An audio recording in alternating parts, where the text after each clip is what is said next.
बुरहानपुर में 1631 है और मुगल बादशाह शाहजहां की प्यारी पत्नी मुमताज महल अपने 14वें बच्चे को जन्म दे रही है। बिना कठिनाई के एक स्वस्थ लड़की का जन्म होता है। शाहजहां मुमताज की तरफ दौड़ता है, लेकिन वह उसे बचा नहीं पाता।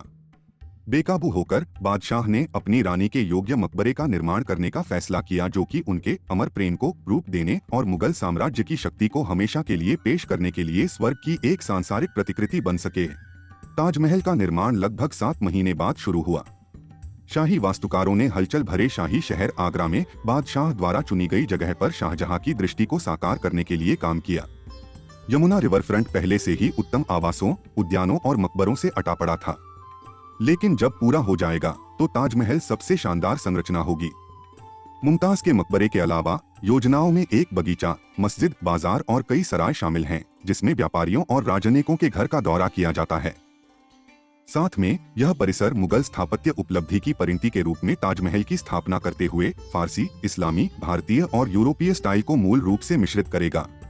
पूरे परिसर को एक ज्योमेट्रिक ग्रिड पर रखा गया था, जिसमें सावधानी पूर्वक नियोजित सिमेट्री शामिल थी।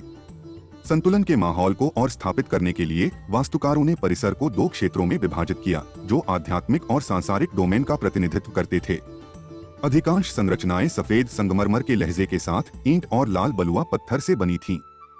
यह मुगल वास्तुकला में एक सामान्य रूप था, जो प्राचीन भारतीय परंपराओं से प्रेरित था, जिसमें सफेद को आध्यात्मिक शुद्धता और लाल को योद्धाओं और रॉयल्टी के साथ जोड़ा गया था। लेकिन केंद्रीय मकबरे ने इस्लामी परंपरा से अधिक प्रेरणा ली। 4 मीनारों द्वारा निर्मित संरचना पूरी तरह से 400 किलोमीटर दूर खदानों से प्राप्त सफेद संगमरमर से ढकी हुई थी। इसका मुख्य गुंबद क्षितिज के ऊपर स्थित है और गुफाओं के कक्ष के भीतर लगभग 30 सेकंड तक चलने वाली एक अलौकिक ध्वनि का अनुभव होता है। शिल्पकारों ने स्वर्ग के उद्यानों का प्रतिनिधित्व करने वाले जटिल पुष्प डिजाइन बनाने के लिए सभी प्रकार के अर्धकीमती पत्थरों का उपयोग किया। इटालियन स्टोन वर्किंग तकनीक पिएट्रा ड्यूरा को पूरा करते हुए सुलेखकारों ने दीवारों को कुरान के शिलालेखों से ढक दिया। और क्योंकि स्वर्ग के इस्लामी चित्रण में 8 द्वार हैं, मकबरे के कमरे अष्टकोणीय होने के लिए डिजाइन किए गए थे। मकबरे के सामने के बगीचे को फारसी शैली में 4 भागों में विभाजित किया गया था, जो कि मुगलों की खाना बदोश मध्य एशियाई विरासत को दर्शाती है। फूलों और पेड़ों को सावधानी से चुना गया था, ताकि रंग, मीठी सुगंध अंदर आती रहे और बाजार में बेचने के लिए ताजे फल मिल सके हैं। राजमिस्त्री ने हरे भरे हरियाली के लिए चौराहे, पुल और पानी के चैनल बनाए। इसके पूरा होने से पहले ही शाहजहां ने मुमताज की मृत्यु के वार्षिक स्मरणोत्सव की मेजबानी करने के लिए ताजमहल का इस्तेमाल किया, जिससे वह दिव्य रूप के साथ अपने पुनर्मिलन का जश्न मना सके।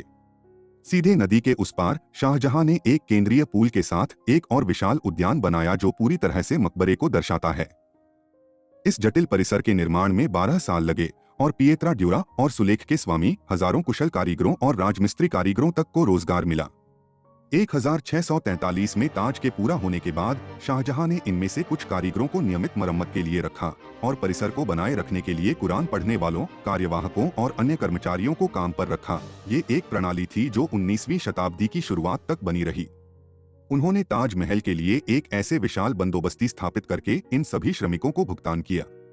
इसके पूरा होने के बाद से शाहजहां के भव्य स्मारक ने दुनिया भर के यात्रियों को आकर्षित किया है और हर बार ताजमहल को देखकर यात्री दंग रह जाते हैं। दुर्भाग्य से मुमताज के स्मारक की अध्यक्षता करने के 15 वर्षों के बाद शाहजहां बीमार पड़ गया और उसके बेटों के बीच उत्तराधिकार का युद्ध छिड़ गया। जबकि शाहजहां अंततः ठीक हो गया, उसका बेटा औरंगजेब पहले ही नए सम्राट के रूप में उभरा था।